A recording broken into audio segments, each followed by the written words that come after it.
माझ्या लेकरा आहे घरी, एक 5 वर्षाची पोरगी आहे.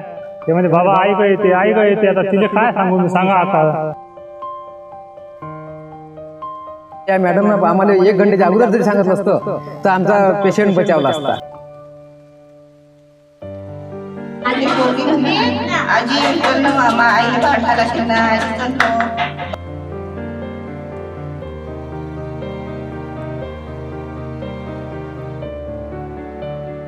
पुण्यातील दीनानाथ मंगेशकर हॉस्पिटलच्या प्रकरणाची जखम अजून ताजी असताना दर्यापुरातील नवजीवन हॉस्पिटलमध्ये अजून एक भयंकर निष्काळजीपणाचं प्रकरण घडलं आहे.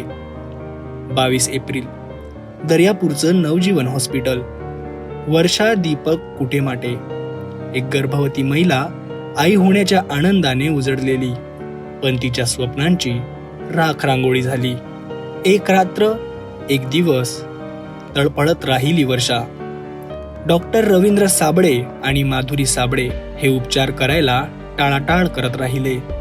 कोणती चिकित्सा, कोणती काळजी, फक्त दुर्लक्ष, फक्त वेळ काढणे. आणि अखेर जेव्हा अवस्था हाताबाहेर गेली तेव्हा केवळ एक सांगितलं, इथे उपचार होऊ शकत नाही, अकोला किंवा अमरावतीला न्या. का एवढ्या वेळेपर्यंत थांबवलं? जेव्हा अकोल्यात पोहोचवलं, डॉक्टरांनी सांगितलं 1 तास आधी आणलं असतं तर आई बाळ वाचले असते. 1 तास. फक्त 1 तासाच्या विलंबाने वर्षा आणि तिच्या अजन्म्या बाळाचा मृत्यू झाला. आता वर्षाची 5 वर्षाची लहानगी खुशी आईविना पोरकी झाली आहे. ती तिच्या बाबांना आई कधी येणार या प्रश्नांचा तगादा लावत आहे. एका निष्काळजी उपचार पद्धतीने एका संसाराची राख केली. गावकरी संतप्त झाले. नवजीवन हॉस्पिटलवर आंदोलन केलं. तणाव वाढला आणि अखेर डॉक्टर आणि आरोग्य सेविका यांची बदली करण्यात आली. पण एवढ्याने न्याय झाला का? वर्षा कुटेमाटेच्या मृत्यूला जबाबदार कोण? ही केवळ सेवा बदलून संपणारी गोष्ट आहे का? दर्यापूर प्रशासन झोपलाय का, असा संतप्त सवाल आता गावकरी करत आहेत. आरोग्य विभागाचे अधिकारी अशा हॉस्पिटलवर कारवाई कधी करणार, असा प्रश्न आता विचारला जात आहे. किती बळी घेतल्यावर तुमच्या डोळ्यात पाणी येणार?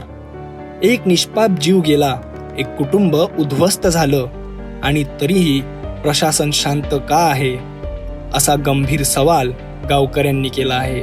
डॉक्टरांना खूप काही गुन्हे केले, खूप काही पेशंट गमावले.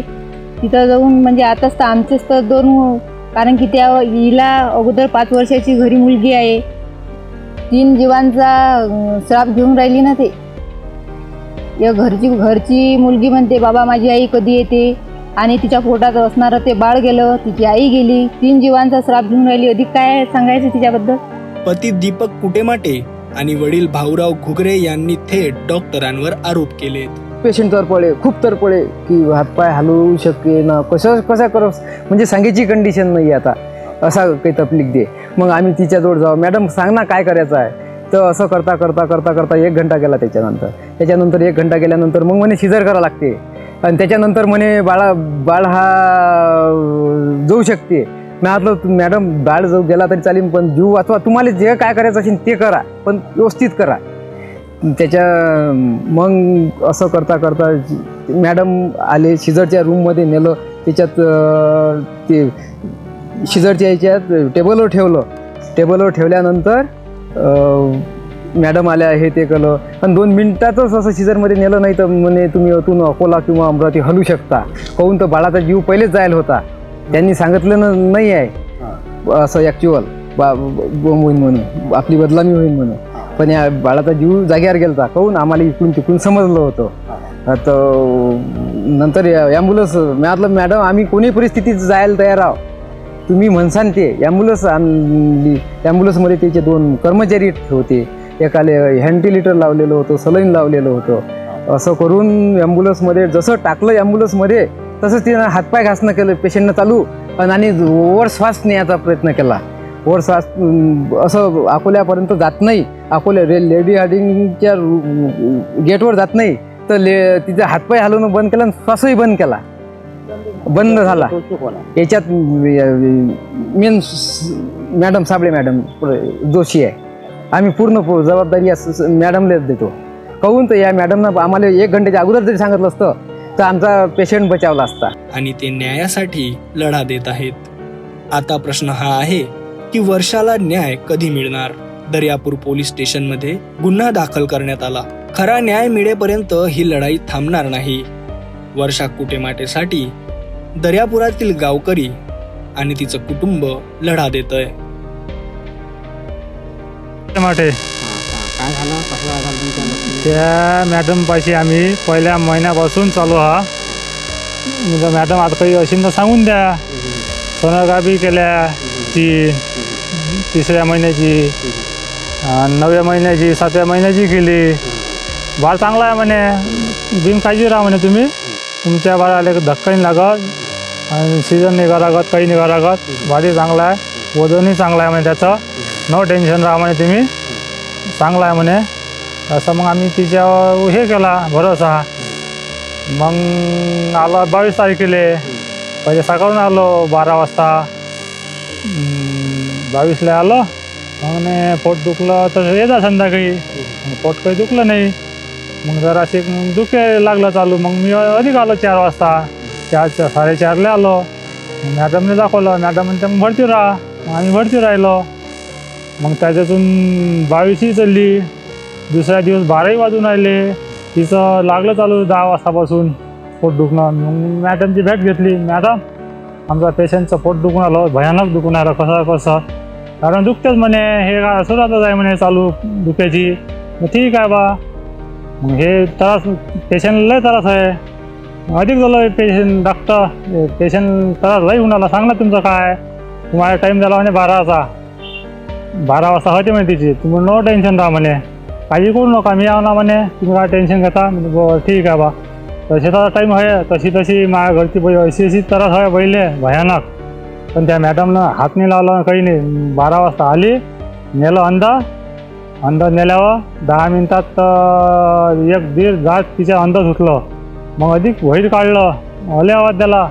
भले म्हणे आता तुम्ही असं करा म्हणे, सिझर करा लागते. मी सिझर करा बा, तुम्हाला ते लागले ते करा. मग सिझर अंदर नेलं सिझर करायला. मग तिकून आलं. अधिक आवाज द्याला. मी किती टाईम आहे म्हणजे 1-1.5 घंटा, अर्धा घंटा टाईम आहे म्हणे. होते म्हणे आता सिझर 10 मिनिटात सिझरच होते म्हणे. 10 मिनिटात लेकरू बहीण निघते म्हणे. ठीक आहे बा. निघालो. मग अधिक 10 मिनिटांना आवाज द्याला. या म्हणे भाऊ. बोला का आलं. पेशंट म्हणे हलवा लागते म्हणे तुम्ही. कुठे न्या म्हणे, पण पेशंट न्या म्हणे. आणि पेशंट पाहिला अंदर. म्हणजे इतका थम न राहिला. बैले घरच्या बैले दम घ्यायला इतका त्रास आहे, भयानक त्रास आहे. पण त्यानं लेकरूने काढलं ना, बैलने वाचवली, काहीच नाही केलं त्यानं. पुणे मुंबई सारख्या मोठ्या शहरांमध्ये जर अशी घटना घडली तर लगेच मोठी राजकीय हालचाल होते. मोठमोठ्या नेत्यांची वक्तव्ये येतात आणि मीडियाही जोरात आवाज उठवतो. मात्र जेव्हा अमरावतीमधील ग्रामीण भागात अशी घटना घडते तेव्हा राजकीय शक्ती का गप्प बसते? का इथल्या बळी गेलेल्या जीवांना, इथल्या तुटलेल्या कुटुंबांना तेवढं महत्व नाही? दर्यापूरमधील संतप्त नागरिक हा सवाल विचारत आहेत. खरंच अमरावती जिल्ह्यातील राजकीय नेते इतके कमकुवत आहेत का, की ते आवाज उठवायला घाबरतात, की त्यांना सामान्य जनतेच्या वेदना दिसत नाहीत? हा सवाल फक्त दर्यापूरचा नाही, हा सवाल प्रत्येक त्या गावाचा आहे जिथे निष्पाप माणसं फक्त प्रशासनाच्या आणि राजकीय उदासीनतेच्या जाळ्यात फसले जातात.